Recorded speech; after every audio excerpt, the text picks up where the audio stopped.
Morning worlds, well this is part 4 of 186 out and 253 into my HK. Roll the intro. Hi, Hippie Trev here and welcome to my channel. Hope you get something out of it. Righty well, so yesterday, I didn't film yesterday, but yesterday I was just sort of getting things running right, tidy up day. I spent a lot of time under the car trying to seal up the exhaust leak out of this side manifold, but one of the studs is absolutely stripped, and being a 2-into-1 system, it just, yeah, anyway, I can't seal the side of the motor up, so she sounds like a pub truck.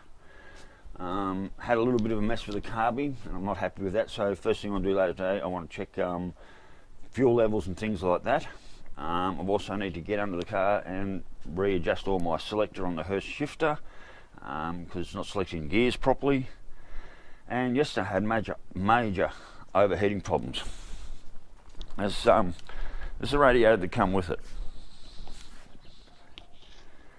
There's one that come with me, so I put that in, no leaks, took it down the road, seemed to be running fine, and next minute just the temp just went up and kept going up. By the time I got home it was just really under so much pressure, and so I took it out, flushed it, pulled the thermostat housing out, and made sure the thermostat was right. Actually used the thermo from the old motor because I know that was a good thermo and working. Put it all back together, flushed this quite a few times, and same thing, overheating problem. Then I started noticing in the top all this, little bits of newspaper. And I had a look in there, you can't really see that well. And I was fishing more and more newspaper. It looked like I'd say of a mouse or a rat had started living in there, wherever it was. The holes must have been covered, and I reckon a mouse or a rat had been living in there and dragging newspaper in.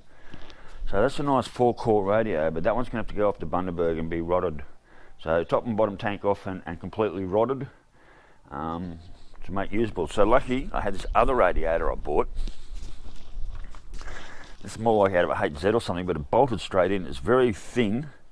It's much bigger than a standard radio. Put that in, no overheating problems, none at all. So that radiator, the one that come with it, is going to have to go to be rotted and clean. I think that should be good. Now my speedo is already.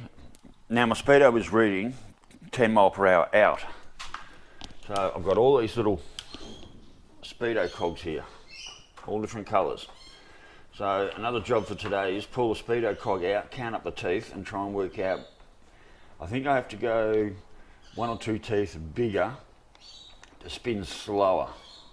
Because I'll put a smaller tooth cog in, she'll spin faster. So the speedo is 10 mile an hour out, as in she's reading 70 mile an hour when I'm only doing 60 mile an hour. And that'll throw me odometer out as well as far as miles per tank. So there's the little old 186 that come out of the boat, all getting ready to get picked up. Yep. Tools everywhere, as you can imagine. It's like when you're working on cars. So yeah, the next step today, I'll just start her up, warm her up. I want to check the fuel levels. And then I've got to get underneath and check all the selectors on the Hurst shifter, because when you put it into neutral, it's actually in drive, and then you got to sort of get halfway between drive and reverse to find neutral. So might be an hour or so on it there, just mucking around with the selector. So I better get to work. Cheers, worlds. Rightio, worlds. Well, I've just been out and done a test run, and I've changed the speedo cog over. So I changed from a light pinky colour to an orange, and the speedo is like pretty much accurate now. I've tested it with the I use the phone thing to. So the speedo's done. Changed the set up the gear selector properly now, so it's changing and selecting all its gears properly the way it should. But the back to this problem of, you can't see it, but every time I go out, my radiator's filling up with newspaper. So I got a funny feeling the rat wasn't actually nesting in that radiator over there. I think the rat must have nested up in here inside the fucking water pump. So I'm going to strip the water pump out, flush the whole motor right the way through. I've got another gasket for there for the thermostat housing, so I've got a new gasket for there. That's easy fix. I'm going to have to pull this radiator out again and flush that because it's full of fucking newspaper. So the only other thing to do is actually pop the bloody water pump off. I've got a gasket coming, that's not here till Thursday. Pop the water pump off and make sure that's just not full of shit, because now the other thing is there too much, is there too much space between the fan and the radiator?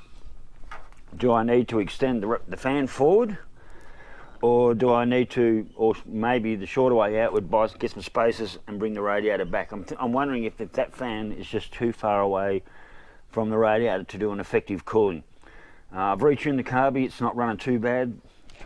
Having that horrible exhaust leak, it throws everything out, as you can imagine. When it sounds like a pub, you can't really tune anything when it sounds like a pub truck. I mean, she runs and does nicely. She was running beautiful at water temp until I got a bit out of town and coming back in, and then the temperature went up and stayed up, and I believe that because there's newspaper clogged up the thermostat and it clogged up the top fins of the radiator. So now I'm going to pull the radiator out again. I'll flush that, I'll pull the thermostat housing off that, flush the whole motor through, and then I'm going to pull the water pump off and flush that.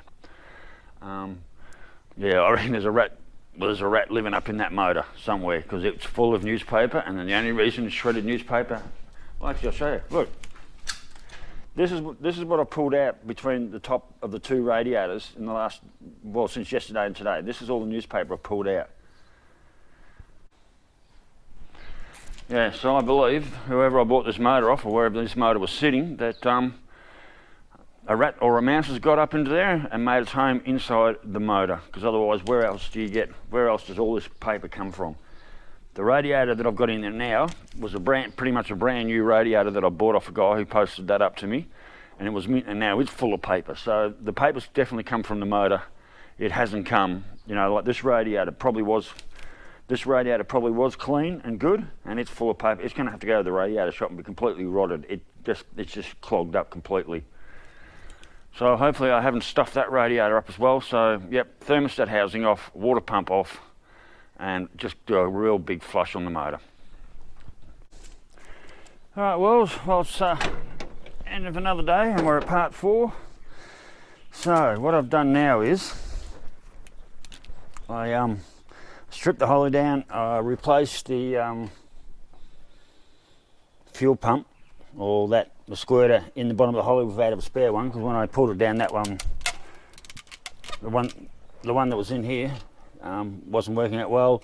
I changed the power valve to a 6.5 and I upped the jets from 58 to 60, and she seems to be running pretty good. Now I re-pulled the radiator out, I took this out, I flushed the whole motor like for an hour, blew and flushed the radiator out for a good half an hour, making sure I got everything out of it.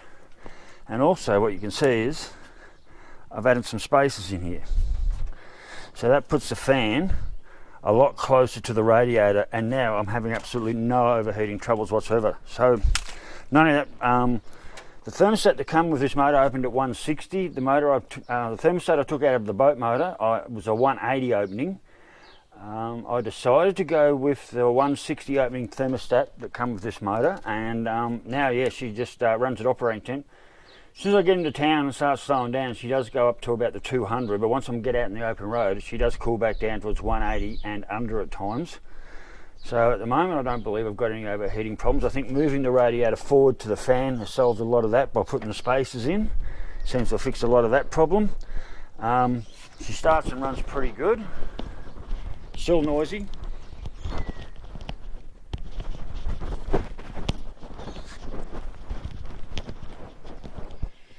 It still sounds like a pub truck when you start it up, until I get the exhaust done.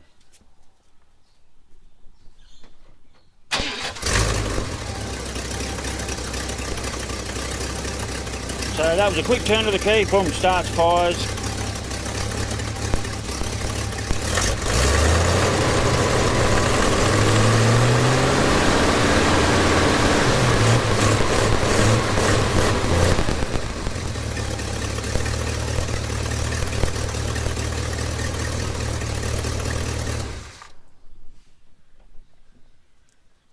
So that was a quick hit of the key, boom, she started and run. So yeah, she sounds like a pub truck until I can get that exhaust fixed, and I won't do any better tuning until I get that done.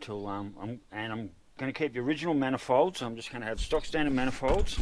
I'm not going extractors, but I will put a 2 or 2.5 inch twin system through it, muffles before the dit out the back, straightforward setup. So she won't be noisy loud, but she will, you'll know there's a V8 there, but she'll be a bit more of a sleeper, so I don't see any need for the extractors at this stage. So yeah, so part 4, 186 out, 253 in, and it's all good. So anyway, well, people who know my catch cries, cheers, stay safe and keep your knees in the breeze.